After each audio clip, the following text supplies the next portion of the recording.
Ah, the great outdoors.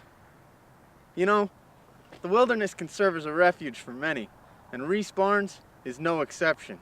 For it is to this untraveled path that Reese ventures to take part in his favorite passions, hunting and fishing.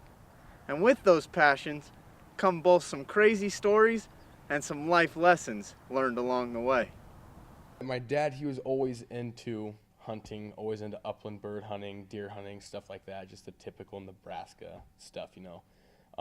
But later on, my senior year especially, I really got into waterfowl hunting.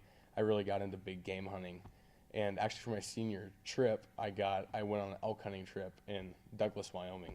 But it's not just hunting that appeals to the outdoorsman in Reese. He's also an avid fisherman.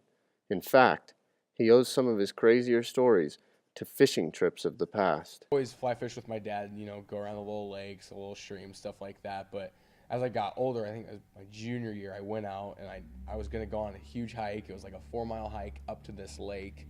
I was going to do that. Well, you start getting up on these not as heavily traveled paths and you start getting turned around and stuff like that. Well, I eventually just borderline got lost.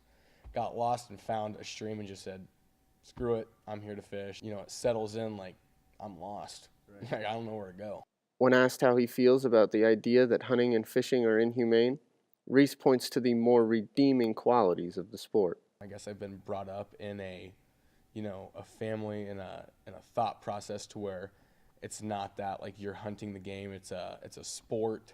It's a very, I mean, the idea is not to inhumanely kill them. It's as quick and painless as you can make it. So internally, it's very clean feeling, I guess you could say, because it's all the strategy behind it. It's the memories you make with the people you're with, getting to that point of doing something so substantial as taking the life of another animal. And Reese believes that if he could just take an anti outdoorsman with him one time, the experience might just change their mind. And that's the hard part, is if they haven't experienced it, then they don't understand the feeling you get and the memories you make doing that kind of thing. And like you said earlier, just the one with nature, just when you're in a bowl of mountains fly fishing for trout, you're very minute, and that feeling is hard to come by.